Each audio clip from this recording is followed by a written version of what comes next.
참 어렵습니다. 이게 옷이 이래가지고. 히브리서 9장 보겠습니다.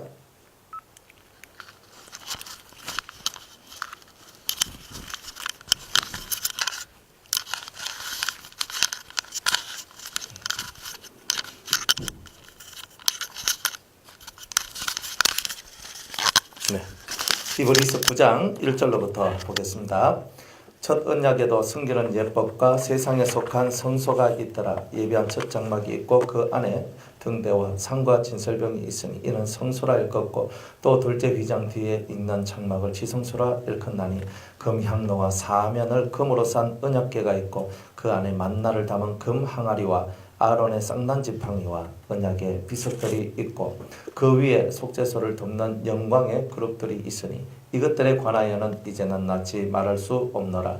이 모든 것을 이같이 예비하였으니 제사장들이 항상 첫 장막에 들어가 숨기는 예를 행하고 오직 둘째 장막은 대제사장이 홀로 1년 1차씩 들어가되 피 없이는 아니하나니 이 피는 자기와 백성의 허물을 위하여 드리는 것이라. 성령이 이로써 보이신 것은 첫 장막이 서 있을 동안에 성소에 들어가는 길이 아직 나타나지 아니한 것이라. 이 장막은 현재까지의 비운이 이에 의지하여 드리는 예물과 제사가 숨기는 자로 그 양심상으로 온전케 할 수 없나니 이런 것은 먹고 마시는 것과 여러 가지 씹는 것과 함께 육체의 예법만 되어 계획할 때까지 맡겨둔 것이니라. 아멘. 우리 꽃다발 준비하셨는데 꽃다발 받는 시간도 제가 못했네요. 자, 박명주 선생님 일어서시고, 예, 꽃다발, 예, 앞에, 그렇게, 예, 박수 환영합니다. 예, 감사합니다. 예, 선물, 우리 여전도에서 선물을 이렇게 세대 선물 드립니다. 예, 감사합니다. 예, 선물은 참 좋은 겁니다. 예, 우리 특송 준비하셨죠? 예, 우리 특송으로 하나님 앞에 영광 드릴게요.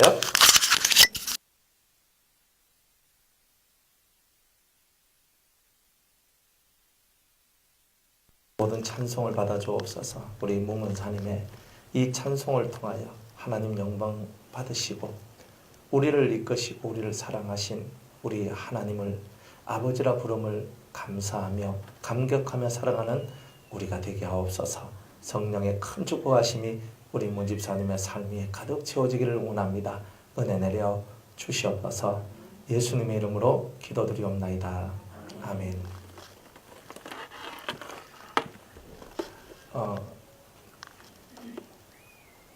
찬송을 들으면서 마음속에 이런 마음이 들었어요.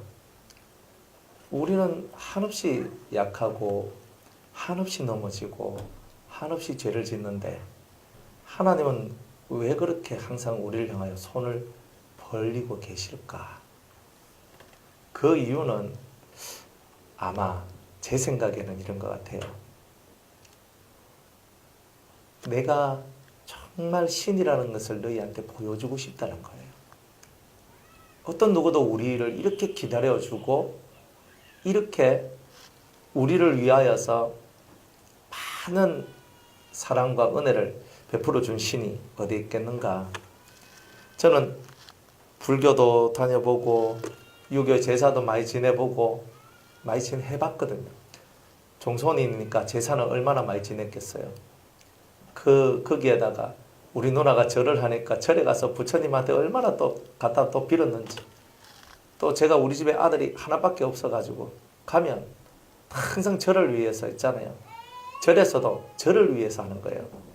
그러니까 얼마나 제가 그런 삶을 많이 살았는지 모릅니다. 그런데 한 번도 부처님이 저한테 뭐라고 말씀하신 적도 없고 한 번도 우리 조상님들이 저는 저 위에까지 5대조까지 제사를 기본 5대조까지 제사를 지냈거든요. 위에 그러니까 우리 아버지 살아계시니까 할아버지, 정조, 고조, 그 외가 5대 우리 상수 벌초하러 가면요 6대조 이름 기본이에요.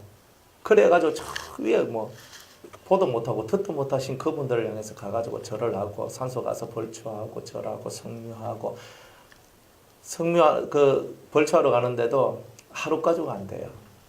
이틀을 걸려야 되거든요. 이쪽 산에 한나절 올라갔다 내려오고 저쪽 산에 한나절 올라갔다 내려오고 또 저쪽 산에 너무 이거 산소를 그 깊은 산 저 꼭대기에 그 양지바로 무엇을 묻어놨는지 우리 자손들 잘 되라고 그렇게 하셨는데 한 번도 우리 할아버지가 나타난 적도 없었고 우리 할머니가 나타난 적도 없었어요.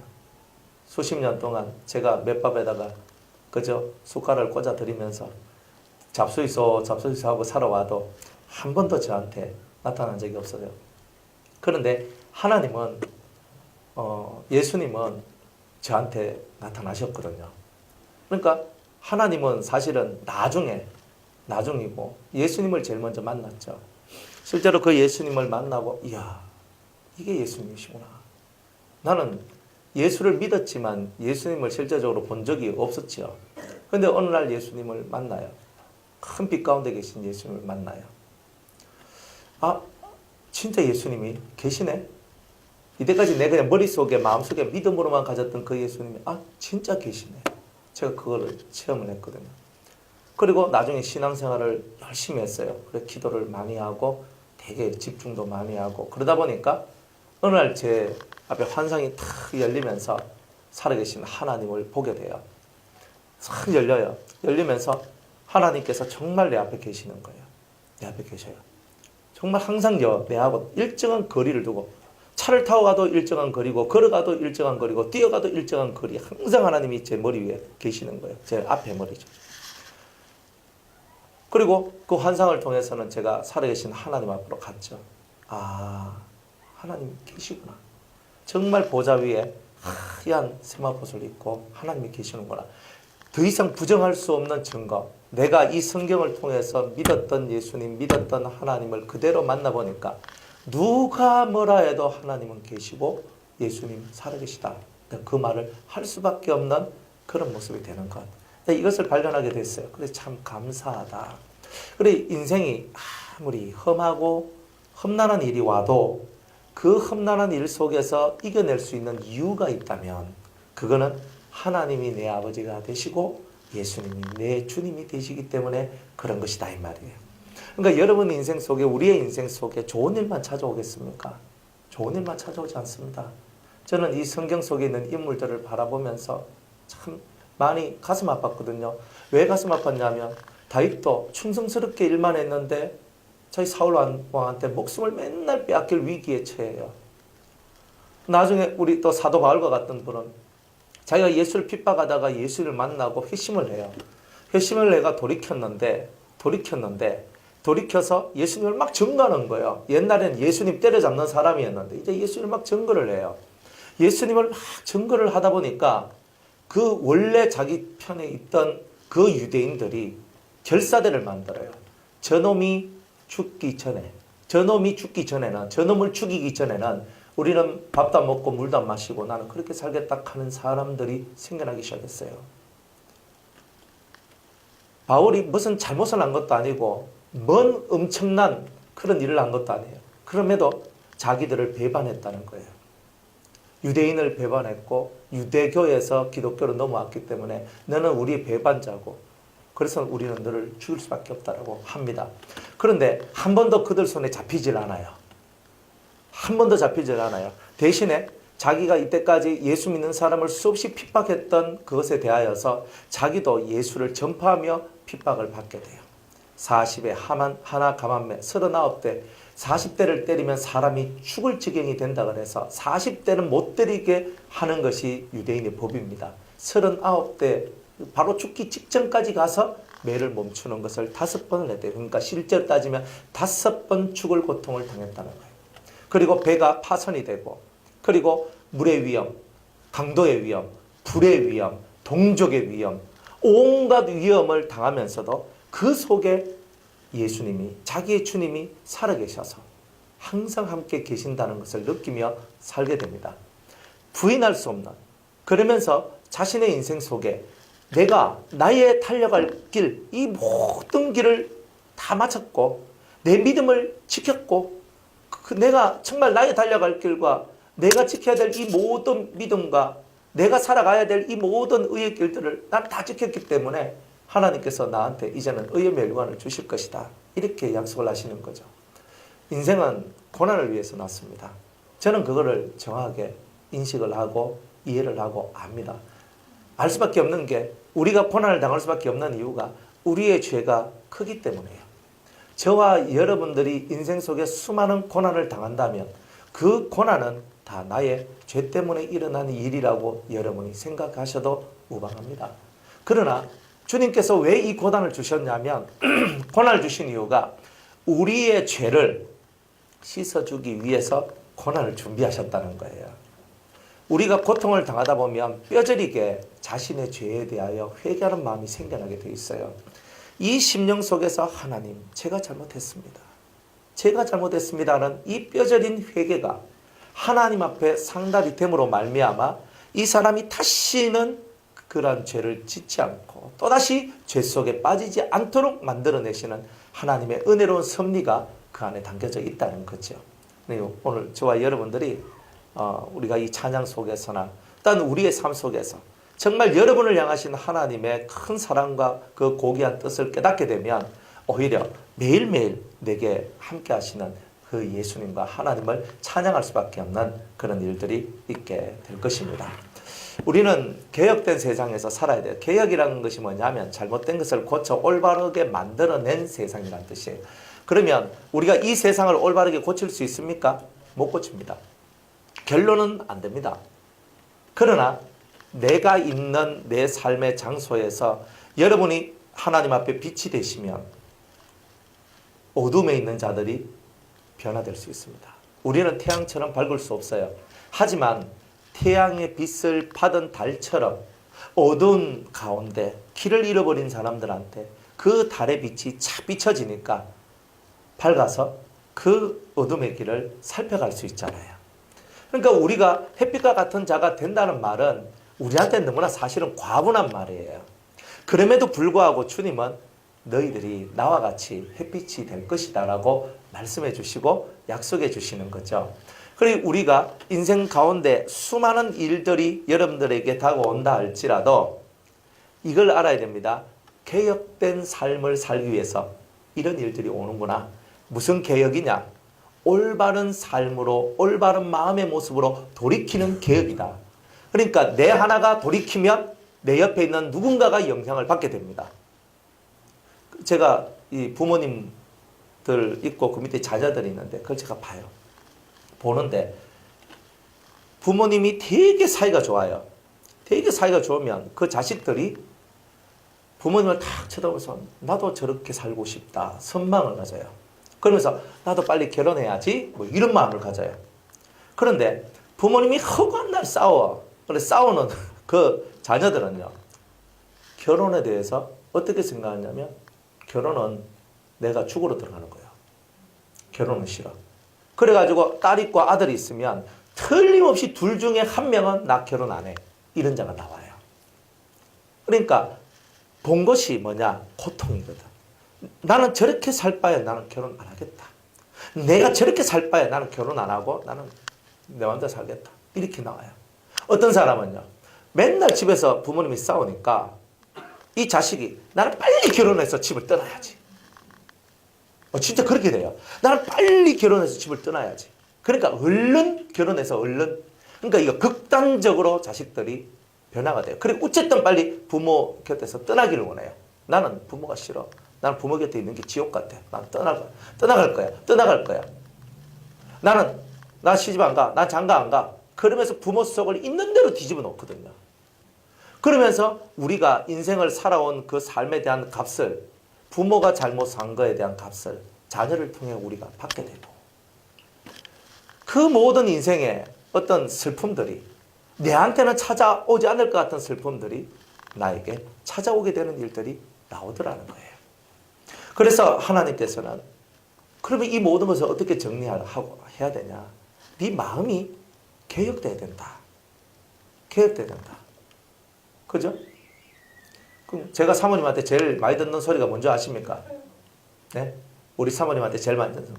당신은 내보고 변화되라는 그렇게 하는데 당신이 먼저 변해야 되는 거 아닐까? 이렇게 얘기를 해요. 그래 그 말 들으면 제가 찔끔 그래서 그 맞다.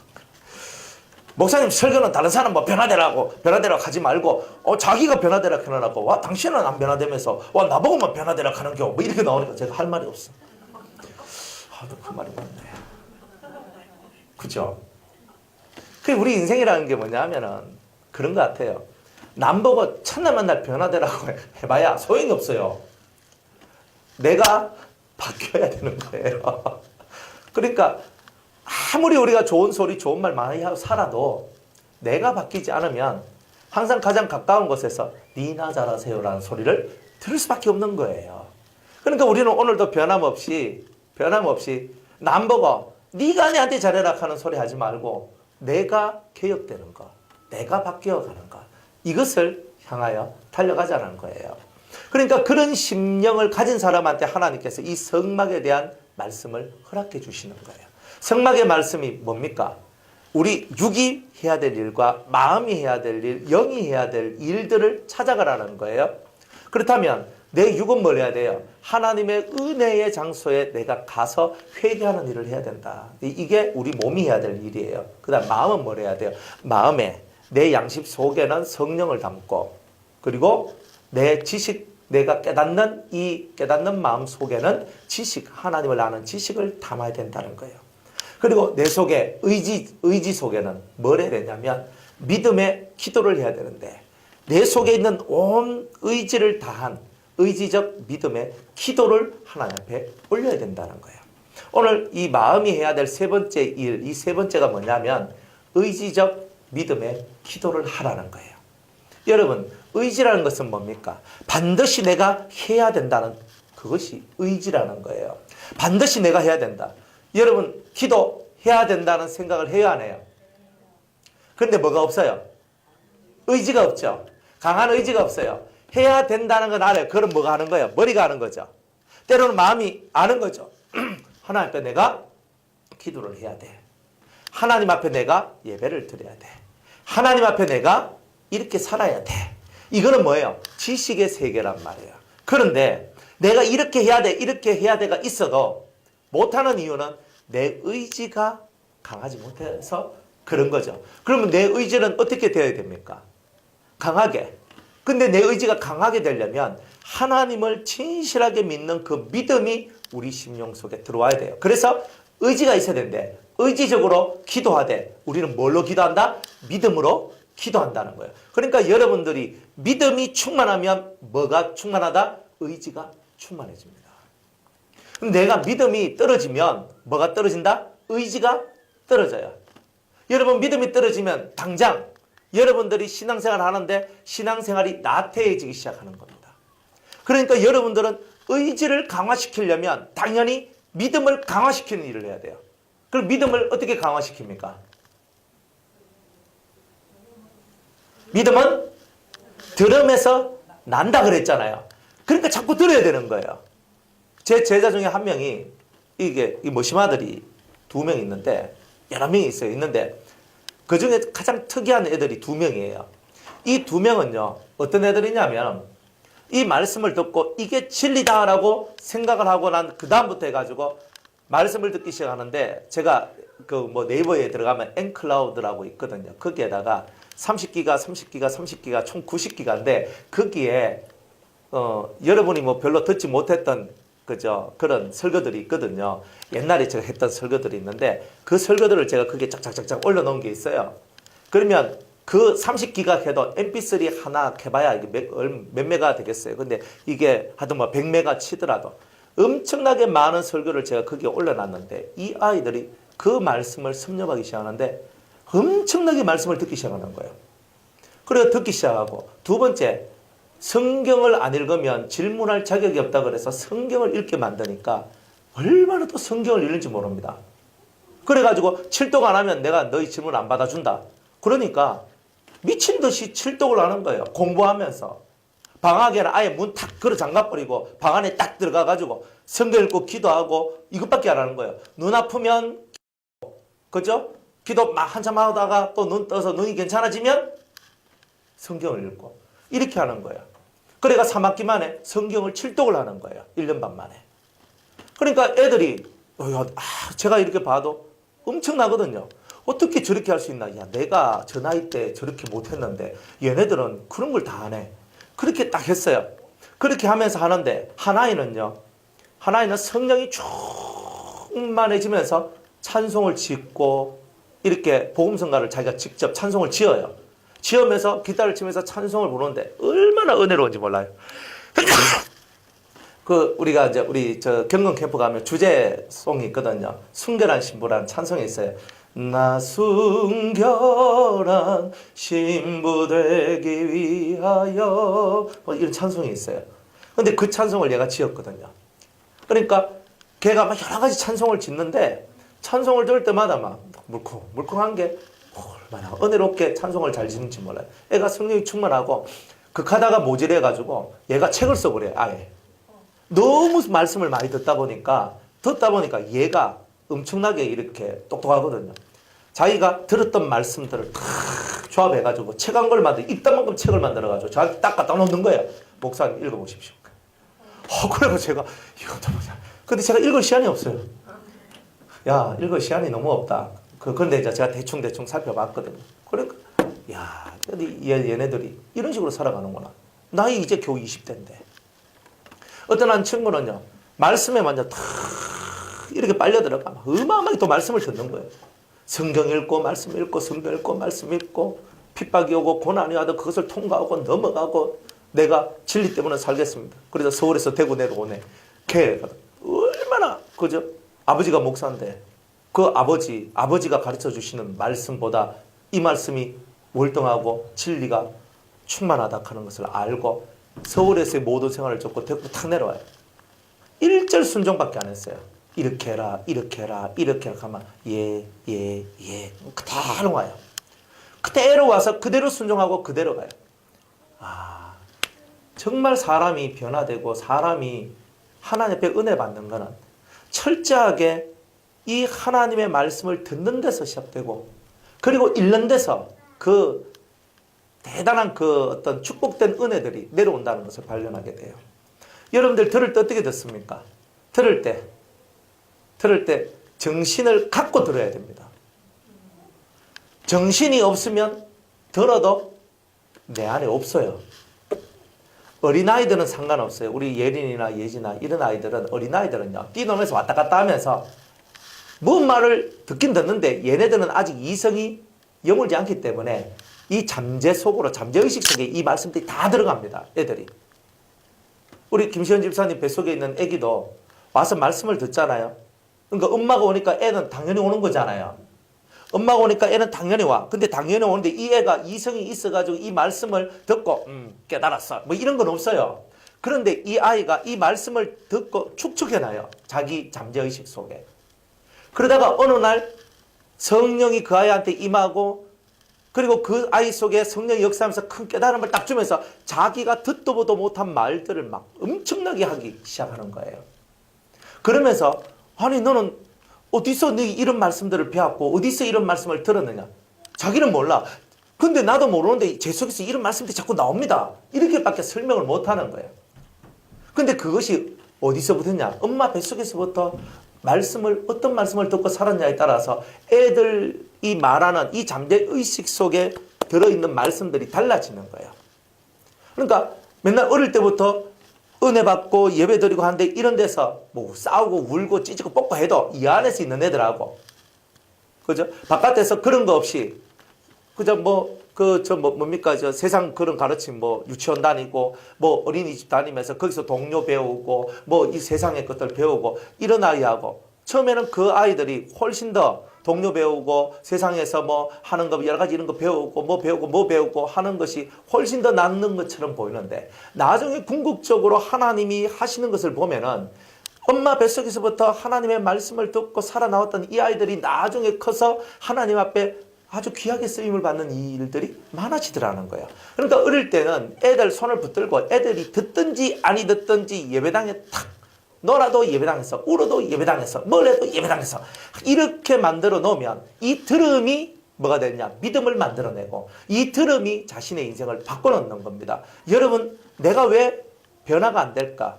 변화가 안 되는 것은 들음이 덜 찼기 때문에 그런 거예요. 이건 확실한 내용이에요. 여러분 나는 왜 이렇게 변화가 안 될까? 들음이 꽉꽉 차서 넘쳐나다 보면 여러분의 심령 속에서 강한 의지들이 생성됩니다. 들음이 채워지지 않는 상태에서는 의지가 강해지는 것은 대단히 어렵습니다. 가다가 중간에 넘어지고 엎어지면 거기서 탁 넘어져서 못 일어서는 경우가 많은데 그런 것은 말씀이 충만하지 않기 때문에 그런 것입니다. 하나님 말씀이 여러분들 심령 속에 충만해지기를 원하십니까? 말씀을 들으십시오. 듣는 거는 곧 여러분의 영혼을 살리는 내용입니다. 이 살리는 내용이 없이는 안 된다는 거예요. 그래서 의지적 믿음의 기도가 금향단 위에 있는 금향로를 보고 의지적 믿음의 기도라고 얘기를 하는 거예요. 그래서 이제는 내가 믿음이 나오는데 이 믿음이 내 속에 있는 의지하고 하나가 딱 되어서 내 그냥 영과 혼과 육의 모든 것이 하나가 되어서 하나님 앞으로 싹 나가 기도하게 되는 이런 은혜가 있게 된다는 겁니다. 덥죠? 시원하십니까? 예. 뭐 저한테는 안 해도 되는데 저한테는 안 해도 됩니다. 저만 더워요? 여러분 추우시구나. 알겠습니다. 네. 그렇구나. 저는 저 혼자 여기서 막 열이 나가지고 막 불이 나가. 여러분들도 너무 따뜻해서 너무 따뜻하신가 싶어가지고. 자, 그래서 여러분들이 이 믿음을 가졌다는 말은 믿음과 더불어 꼭 들어가는 게 의지예요. 의지가 없으면 안 돼요. 여러분의 인생이 변화되지 않는 것은 여러분 변화가 되지 않는 것은 의지의 문제가 생겼기 때문이에요. 저도 신앙생활을 하면서 성경을 읽었어요. 창세기부터 쭉 가다가 어디서 딱 걸렸냐면 역대상에서 딱 걸렸거든요. 왜 역대상에서 걸린 줄 아십니까? 역대상 1장부터 해가지고 다 뭐야? 아담, 셋, 에노스, 게난, 말렐, 야렛, 에녹, 모두셀라, 라명, 노아, 셈, 하나. 이거 뭐고? 뭔 인간 얘기, 사람 이름이 왜 이리 많이 나오노? 한 장 가다가 어디까지 갔냐면 9장인가 10장까지 가거든요. 9장까지 가네. 9장까지 가야 족보가 끝나요. 그러니까 이게 뭔 너무 족보, 내가 이 족보를 알아야 될 이유가 뭔데 이것을 읽으라고 하는, 가다가 한 5장쯤 6장쯤 가다가 이것은 내가 읽어야 될 것이 아닌가벼 하고 제가 덮어버렸어요. 그래서 저는요, 창세기부터 시작을 해가지고 역대상 앞에까지는 엄청나게 많이 읽었어요. 엄청나게 많이 읽었어요. 진짜 많이 읽었거든요. 항상 역대상만 오면 내가 못 넘어가는 거야. 그래서 하루는 결단을 했어요. 내가 역대상을 내가 못 넘어가니까 내가 역대상하를 내가 어쨌든 열심히 읽어보자 하면서 내가 두 눈을 부릅뜨면서 역대상하를 읽기 시작했는 거예요. 그래, 역대상하를 딱 넘어갔어요. 넘어가가지고 어디까지 갔느냐? 예레미야 앞까지, 이사야까지 재미나게 읽었어요. 예레미야한테 와 이리 절수가 길고 한 절이 너무 길어. 이야, 너무 길더라고요. 그래서 예레미야에서 또 쓴물을 또 마셨어요. 더 이상 넘어갈 수 없는 나의 한계. 그러니까 이 예레미야 앞에서 제가 탁 거꾸러졌어요. 그래가지고 예레미야 앞에서 딱 거꾸러져가지고 그래도 내가 예레미야를 읽어야 내가 성경 1등은 안 하겠나. 그래가지고 다른 거는 막 읽었는데 소선지는요 수도 없이 읽었어요. 다니엘부터 해가지고 말라기까지는 수도 없이 읽었거든요. 셀 수도 없어. 왜? 읽기가 쉽거든. 그럼 열심히 읽었거든요. 그런데 이 예레미야 오면요 진도가 나가는 거예요. 그래가 제가 또 눈 부릅뜨고 또 열심히 또 읽었다 아닙니까? 이제 예레미야 넘어갔으니 이제는 완벽하게 읽을 수 있을 것이다 했는데 그 다음 에스겔이 나오는데 여기서 또 찍찍이가 붙어있는지 안 넘어가. 39장까지는 은혜로 읽다가 40장부터 성에 대한 얘기를 하는데 하나도 못 알아먹는 거예요. 39장까지 열심히 읽다가 40장 읽다가 차버렸어요. 이게 안 되는 기라. 하나님 너무 어렵습니다. 성경이. 사실 너무 어렵습니다. 이거 내가 알지도 못하겠고 무슨 말인지 도무지 알지도 못한 이 말씀을 어떻게 읽어야 됩니까? 참 진짜 성경 읽는 게 난공불락의 성을 정복하는 것 같은 그런 거였거든요. 그런데 어느 날 성령의 역사가 시작된 거예요. 성령의 역사가 시작되는데 이 성경을 읽는데 말씀이 풀같이 달아요. 예전에는요 험난한 산을 넘어가고 태산을 넘어가는 것이 보였는데 오늘부터 성경을 읽는데 와 이리 재밌노. 입에서 이제 꿀이 뚝뚝 떨어지는 것 같이 성경이 읽어지는 거예요. 예레미야를 읽는데 눈물을 제가 뚝뚝뚝 흘리는 거예요. 이 뭔가가 가슴 속에서 뭔가가 이게 올라오고 있더라는 것을 제가 발견했거든요. 그래서 성경 읽으면서 제가 깨달은 게 이거예요. 성경은 언제까지 읽어야 되나? 재미있을 때까지 읽어야 된다. 성경은 재미가 없기 때문에, 재미가 있고 입에서 꿀이 뚝뚝 떨어지는, 내 마음에서 꿀이 뚝뚝 떨어질 때까지 읽어야 성경의 제맛을 알 수 있구나. 그래서 무조건 재미가 있고 없고를 떠나서 성경이 재미있어질 때까지 성경을 읽다 보면 여러분들 속에 믿음, 의지가 강하게 자라나게 됩니다. 그 의지를 강화시키는 훈련이 바로 그것에 있더라니까요. 기도하는 게 재미있습니까? 옛날에 제가 제일 처음에 신앙생활을 하는데요, 산기도 갔거든요. 요즘에는 산기도 잘 안 가잖아요. 근데 옛날에 30년 전에는 산기도 많이 갔거든요. 산기도 가서 산에 가서 기도를 하는데요, 조만한 여자애들이, 우리 비슷한 동기들, 이런 여자애들, 고등학교 애들인데 산에 올라가서 나무 하나씩 붙들고 막 쫙 막 흔들고 이러는 거예요. 그래서 제가 놀랐잖아요. 무슨 여자애들이 저리 가서 이 나무를 저렇게 흔들고 뭐. 그러면서 또 하는 말이, 전도사님이 하는 말이, 올라가면 나무 하나씩 뽑아와야 돼. 또 이러시는 거예요. 아니 세상에, 우리가 벌목하는 사람도 있고 나무를 왜 뽑아오노? 하니까 그 여자애들 아멘 가는 거예요. 가가지고 나무를 딱 잡고 막 흔들어 제끼는 거예요. 이래 막 하니까 지보다 더 굵은 나무들을 막 흔들어가 막 이러는데, 제가 첫날 가가지고 막 산기도 가가지고 제가 속이 디비졌잖아요. 이런 얘네들이 그냥 일반적으로 볼 때는 그냥 야시리하게 해가지고 이런 아들인데 산에 올라가 완전 얼굴이 달라졌어요. 밑에 있을 때는 지킬 박사, 산에 올라가면 하이드같이. 하이드가 또 누군지 모르죠? 아십니까? 완전 애들이 바뀌는 거예요. 그래 막 나무를 막 흔들어 막 쥐악 하고 이렇게 하는데 뭐 제가 봐서 쫄아가지고 저는 주여 이렇게 하고 있었거든요. 그래가지고 이건 또 뭔가, 이건 뭔가. 그래 보니까 또 입에서 막 샬라샬라 이렇게 하는 거예요. 자들은 뭐한테 샬라샬라 저게 무슨 말이고. 그래 전도사님한테, 그 전도사님 다 이제 기도, 개인 기도가 막 1시간인지 2시간인지 지났는데 저는 죽을 맛이었거든요. 산기도 가자 가길래 음악에 따라갔는데, 따라가 보면 막 사람 잡는 거예요. 죽이는 거예요. 기도를 어떻게 해요? 가서 저는 5분 기도하니까 기도가 없던데, 다 끝났는데 더 이상 할 기도가 없는데, 아들은 나무 붙들고 막 기도하는데 막 2시간씩 기도하는 거예요. 그래 나중에 제가 뭐 좀 어줍지 않게 행동하는 걸 전도사님 봤어요. 진철아, 그래 네 뭐 기도하는 게 좀 그렇지? 무섭네요.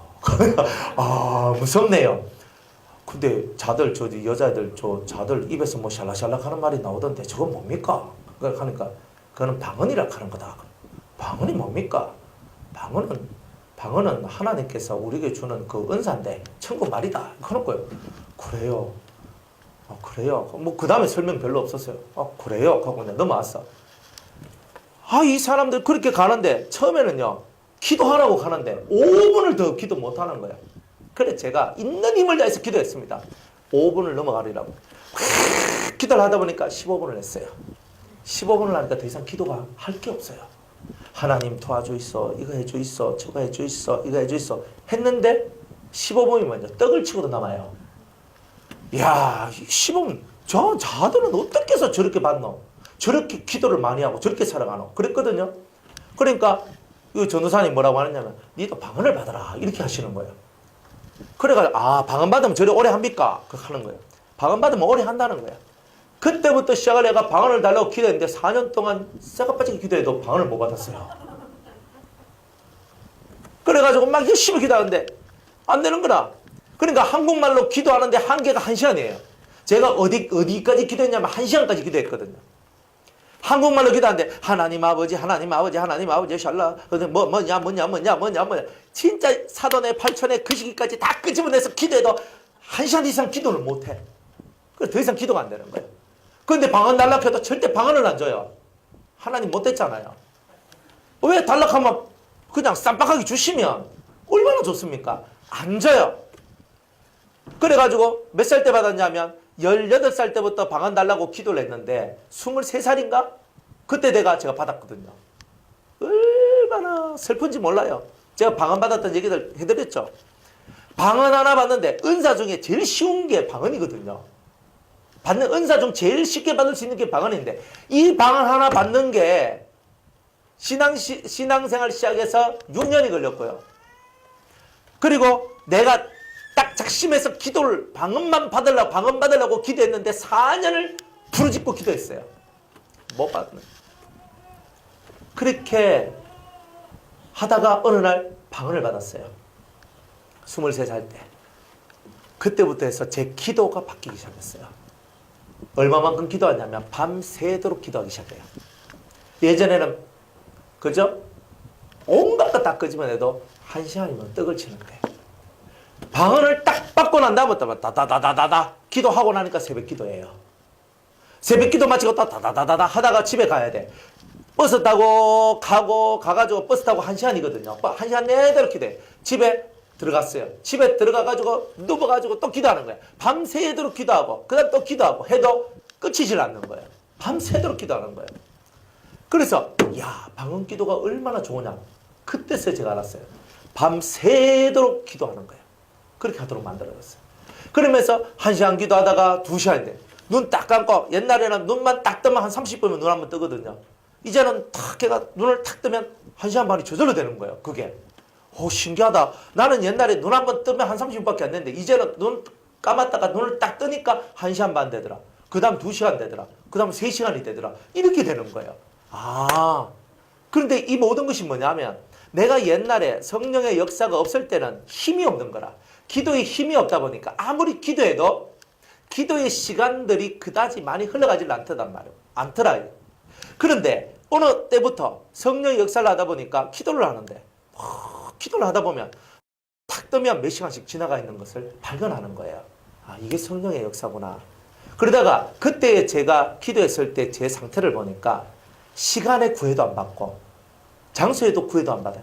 거기에 딱 몰입돼서 그대로 쫙 들어가다 보니까 시간이 몇 시간 걸렸니 시간이 지금 언제니 이런 개념이 머릿속에서 하나도 없어요. 그냥 기도할 때는 기도하는 데만 집중을 하는 거예요. 그럼 막 기도를 하다 보니까 어느 순간인가 내가 없어져 버려요. 내가 없어지고 내가 기도를 하고 있는지 뭘 하고 있는지 자체가 사라져 버려요. 사라져 버리고 오직 그냥 하나님 앞에 가는 그 기도만 계속 하게 되는 거예요. 처음에 1시간은 무슨 기도하냐면 내 기도 중보기도 하거든요. 1시간 혹은 길게는 1시간 반. 그래 내 기도 중보기도 우리 가정기도 구원에 대한 기도 막 열심히 하고 그 다음에 어느 정도 선이 딱 지나가면요. 기도가 싹 몰입되어서 하늘로 쫙 올라가요. 그때가 딱 돼보면 막 기도하면 하나님밖에 안 보이거든요. 하나님밖에 없어. 그렇게 막 쭉 하면서 가게 되거든요. 그렇게 하다 보니까 기도가 재미가 나는 거예요. 아까 성경도 재미날 때까지 성경 읽으라 그랬잖아요. 성경을 읽는데 막 꿀이 뚝뚝뚝 떨어지는데 기도를 하는데 꿀이 뚝뚝뚝 떨어져요.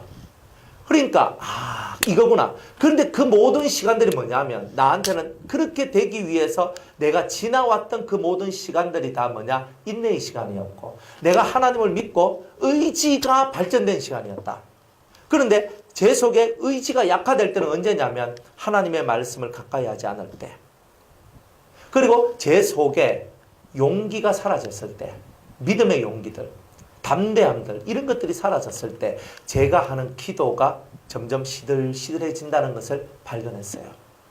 막 기도할 때는요, 믿음이 있을 때는 기도가 막 쫙 올라가는데 내 속에 이 믿음이 점점 식어지면서 내 심령의 의지들이 약화되어져 가니까 기도가 점점 잘 되지 않는 그런 일들이 일어나더라는 거예요.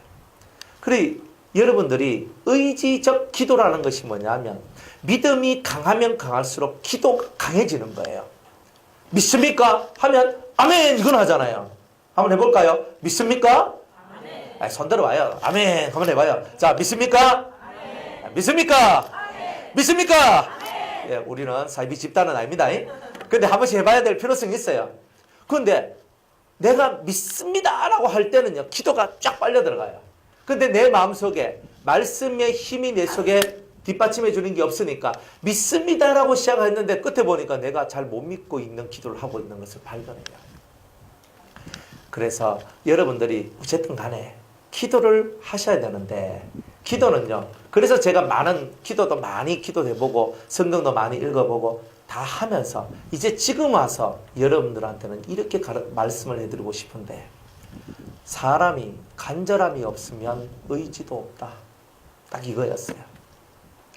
여러분들, 살고 싶은 사람은 간절함이 올라오고 살고 싶지 않는 사람은 간절함이 없어요. 이기고 싶은 간절함이 있는 사람은 이기려고 노력을 할 거예요. 간절함이 없는 사람은 그 어떤 것도 없다. 사업에 성공하려면 사업에 간절해야 돼요. 성공에 대한 간절함이 있어야 되거든요. 여러분이 공부를 잘하려고 해도 공부를 잘하고자 하는 간절함이 있어야 돼요. 내가 시집가고 장가가려고 그래도 난 시집가고 싶어, 장가가고 싶다는 이 간절함이 있어야 어떤 놈이 오든 어떤 여자애가 오든 오는 거예요. 그런데 사람은 간절함이 자신의 삶을 바꾸어낸다는 것을 깨닫지 못하는 거예요. 여러분들은 간절함이 여러분의 인생을 바꾸어낸다는 것을 믿으시기 바랍니다. 예수님에 대해 간절해지세요. 여러분들이 하나님을 찾는데 한번 간절해지세요. 살아계신 하나님을 만나고 싶은 이 간절함이 여러분의 인생을 뒤바꿔 놓을 것입니다. 살아계신 하나님은 간절한 자의 하나님입니다. 다른 건 아니에요. 여러분들의 간절함이 있다면 뭔가 이루어지게 될 겁니다. 제가 전에 기도를 하는데 주님이 올해 우리가 집회를 한 번도 안 했어요. 부흥회를. 집회를 한 번도 안 했거든요. 그래 제가 기도를 하는데 주님이 부흥회 집회 때 주제를 딱 주시는 거예요. 딱 주제를 주시는데 뭐라고 주시느냐? 뭐라고 주셨을 것 같아요? 부흥회 주제. 제가 이거 딱 적어놨어요. 제가 이렇게 뭐 받고 뭐 이런 거 있으면은 제가 메모해 딱 해놓거든요. 딱 해놓으면서 이렇게 쫙 하는데 뭐라고 하셨을까요? 있는데 어디 있더라? 더 가까이, 더 가까이, 더. 그 주님은 우리한테 뭘 얘기하냐면 더 가까이. 계속 말씀하시는데 뭐라고 하시냐면 더 가까이. 그래서 하나님은 더 가까이 우리가 나아가기를 원하시는구나. 더 가까이 나아가기를 원하시는구나. 그래서 제가 이번에는 더 가까이가 주제구나. 그죠? 이거 내가 적어놓은 게 있는데 더 가까이 무엇이라가 있는데 무엇이 있어요. 있는데 잘 안 보여요. 여긴가? 여기 있다. 더 가까이, 더 간절히 이거예요. 더 가까이, 더 간절히. 그래서 제가 이제 또 집회를 할 때 이 주제를 갖고 이제 그렇게 할 거예요. 더 가까이, 더 간절히. 그리고 주님이 우리들한테, 우리 성도님들한테 뭘 원하느냐면 내게로 더 가까이 나와라. 그리고 너는 더 간절해져라. 이 두 가지의 믿음을 갖고 나오면 정말 크신 신앙의 큰 변화가 일어나는 일들이 있게 될 거예요. 여러분들이 더 가까이, 주님께로 더 가까이 가려고 노력하세요. 제가 제일 정말 마음이 아팠던 때가 언제냐면 주님이 저를 향하여 내가 너를 모른다. 이것이 느껴졌을 때 제일 마음이 아팠어요. 주님이 저를 향하여서 네가 누구냐? 이렇게 말하실까 봐 이게 제일 두려웠어요. 세상에서 뭐가 두려우냐? 두려운 건 한 개도 없어요. 아니 때로는 명예가 밑으로 처박힐 수도 있고 때로는 제 삶이 무너질 수도 있고 수많은 일들이 벌어질 수는 있지만 제일 두려웠던 게 뭐냐면 주님이 저를 모른다. 주님이 저를 모른다는 거. 그거였거든요. 그러니까 세상에 저는 사람을 무서워하진 않아요. 때리면 맞으면 돼요. 안 그래요? 때리면 맞으면 돼. 날 죽이려면 내가 살만하면 하나님 피하게 하실 것이고 그리고 내가 맞아 죽어야 된다면 맞아 죽으면 되는 거예요. 인생 속에는 다 그런 거예요. 내가 복을 받는다고 제가 우쭐하지도 않거든요. 전에 우쭐 많이 했어요. 그걸 많이 당해봐서 알아요. 한번 우쭐했다가 복이 확 날아가는 것도 많이 체험해봤기 때문에 이거 복이 왔으니 이제 화가 오겠구나. 저는 이렇게 생각을 하거든요. 좋은 일이 왔으니까 이제 안 좋은 일이 오겠구나. 안 좋은 일 대비해야 되겠다. 저는 그런 생각을 하거든요. 그러니까 이 심령 속에서 우리 당에 우리 유성교회 당에서 목사님 변화산교회 이거 설린 예배 드리고 임직식 하고 참 그래 목사님 참 좋지요. 다시지요 하면서 이렇게 장로님 둘이 얘기를 해요. 그런데 저는 아무 마음 없습니다. 저는 그렇겠어요. 좋아가지고 장로님도 생기고 권사님도 생기고 뭐 애가 너무 좋습니다. 제가 이렇게 안 하고요. 이 마음속에서 저는 아무 마음이 없습니다. 그랬어요. 실제로 그래요. 실제로 그렇고 단지 주님 앞에서 제가 주님이 날 모른달까 이게 제일 두려워요. 왜냐하면 주님이 모든 것인데 제가 인생을 살아가는 모든 지탱이 그분한테 있거든요. 근데 그분이 나를 모른다 그러고 나를 욕하면 거기서 이제 저는 기댈 데가 없는 거예요. 사람은 기댈 존재가 안 되거든요. 그런데 사람한테 아무리 기대봐도 결국 제가 미끌려서 넘어지는 것밖에 없었거든요. 그런데 주님을 의지할 때는 한 번도 미끌려 본 적이 없어요. 아, 그렇구나. 그러니까 주님은 오늘도 똑같이 말해요. 야, 목사, 너는 내게 대하여 간절하니? 정말 이걸 물으시더라고요. 너는 내게 대하여 간절하니? 그럼 저는 제 심령 속에서 말을 해요. 주님, 진짜 저는 당신께 간절합니다. 진짜 간절합니다. 당신 없는 나는 없습니다. 저는 다른 거 없으면 나는 거지같이 살아도 살 수는 있겠는데 예수님 없이는 전 못 살겠습니다. 주님이 없는 그 삶은 저한테는 상상도 하기 싫습니다. 딱 이거 하나예요. 인생 속에서 먼 일이 벌어져도 결국 남는 거는 주 예수 그리스도 한 분이에요. 여러분들이 그걸 생각하면 없어지는 것을 두려워하지 않고 또 가지고 뭔가 들어오는 것을 갖고 의시되지 않는 그런 자들이 될 수 있어요. 아무것도 아닙니다. 여러분들 건강 자신하지 마세요. 건강 자신하다가 병원 한번 갔더니 그죠? 당신 이제 말기암입니다. 이렇게 얘기해요. 저는 그런 분들 몇 번 봤거든요. 저는요, 막 50이 되도록 나는 한 번도 내가 병원 가서 내가 한번 입원도 안 해봤습니다. 어느 날 배가 아파가지고 갔더니 자궁암이요. 뭐가 아파 갔더니 간암이요. 뭐가 아파 갔더니 위암이요. 이렇게 돼요. 그래 돌아가시는 거라. 아, 자신할 게 한 개도 없네. 저는 막 이게 막 자신할 한 개도 없어요. 그러니까 인생은 우리가 의지할 것이 하나도 없는 거예요. 그리고 이사야 2장 20절 말씀에 코로 호흡하는 인생을 의지하지 말라. 저희들은 수에 칠 가치도 없느니라. 누가 사람을 의지합니까? 우리는 예수 그리스도만 의지하는 거예요. 그래서 누구든지 주의 이름을 부른 자는 구원을 얻을 수밖에 없는 거예요. 그분이 우리와 함께 계시면, 내가 그분을 부르면 그분은 나와 함께 계시고 나와 함께 계시면 나는 두려울 것이 없는 거죠. 여러분들 예수님을 여러분 바로 우편에 모셔드리시기 바랍니다. 예수님 항상 옆에 계신다고 믿어요. 그럼 두려울 게 없어요. 폭풍에 풍랑에 죽을 고통이 있어도 그 속에서 다 빠져나와요. 그래서 예수님이 배에서 주무시고 계시는데 막 풍랑이 쳐서 배에 물이 들어올 때 제자들은 다 죽는다고 소리를 쳤지만 예수님은 딱 일어나서 이렇게 믿음이 없다니. 예수님이 일어나서 바람을 잠잠케 하니까 파도가 멈춰요. 예수님을 믿는 사람은 그렇게 사는 거죠. 여러분, 우리는 호들갑 떨고 예수님은 잠잠케 하시더라고요.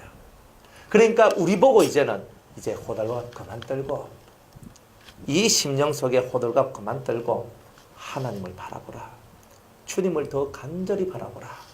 그러면 너 인생이 변화가 될 것이다. 이렇게 말씀하시는 거죠. 다 이렇게 되시기를 축복합니다. 그래서 믿음의 의지는요, 들음에서 시작돼요. 듣지 않는 사람은 의지가 없는 거예요. 그리고 의지가 있는 사람들은 반드시 간절해져요. 그러니까 듣고 믿음의 의지를 가지고 여러분들이 하나님 앞에 간절히 나가면 해결되지 않을 문제는 하나도 없는 거예요. 이것을 여러분들이 믿고 나아가신다면 이 금향단 위에 금향로의 역사가 여러분들이 있게 되는 거예요. 간절함이 여러분의 인생을 변화시킬 것입니다. 여러분들은 누구의 말 듣기를 원해요? 하나님의 말씀 듣기를 원하죠? 안 그래요? 여러분들 사람이 말하는 것은요, 사람의 말이에요. 우리는 누구의 말을 듣기를 원하냐면 신의 말을 듣기를 원하는 거예요. 신의 말을. 사람의 말을 들으면 이 사람한테 가서 들으면 이 사람 말이 올 거예요. 저 사람한테 가서 들으면 저 사람 말이 옳아요. 그러나 신의 말은요, 정확해요. 확고해요. 그래서 인생을 살면서 제일 중요한 것은 하늘의 말씀을 듣는 자가 가장 위대하다는 거예요. 여러분들 귀가 얇아지는 이유는 사람이 가깝기 때문에 그런 것이고, 여러분들 마음이 두꺼워지는 이유는 하나님과 가까워졌기 때문에 그런 거예요. 마음이 강해져야 되는 거예요. 마음이 강해지지 않는 것은 하나님과 가까워지지 않기 때문에 그런 거예요.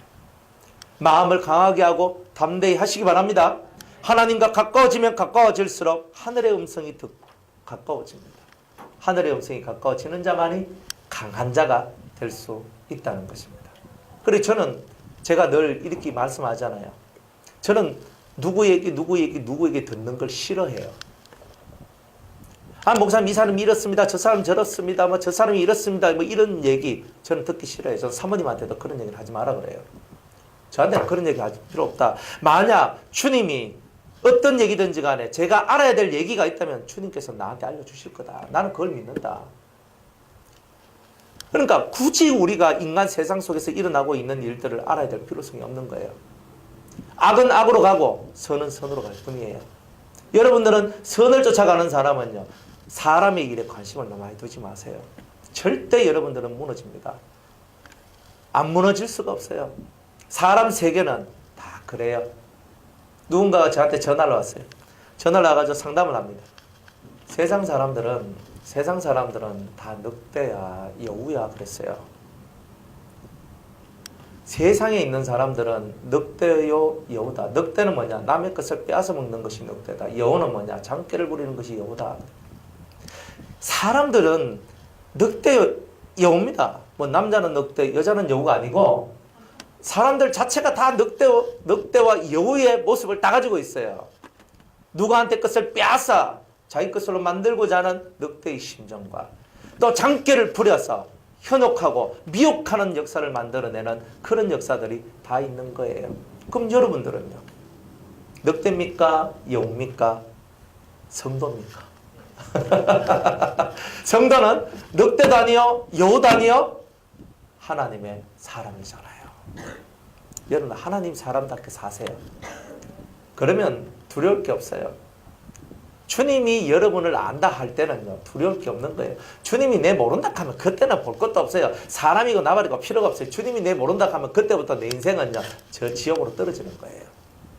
그러니까 주님 기도하면서 주님하고 내 사이의 관계가 정확하면 나머지는 걱정하지 마라. 다 주의 뜻 안에 모든 것이 이루어지게 될 것이다.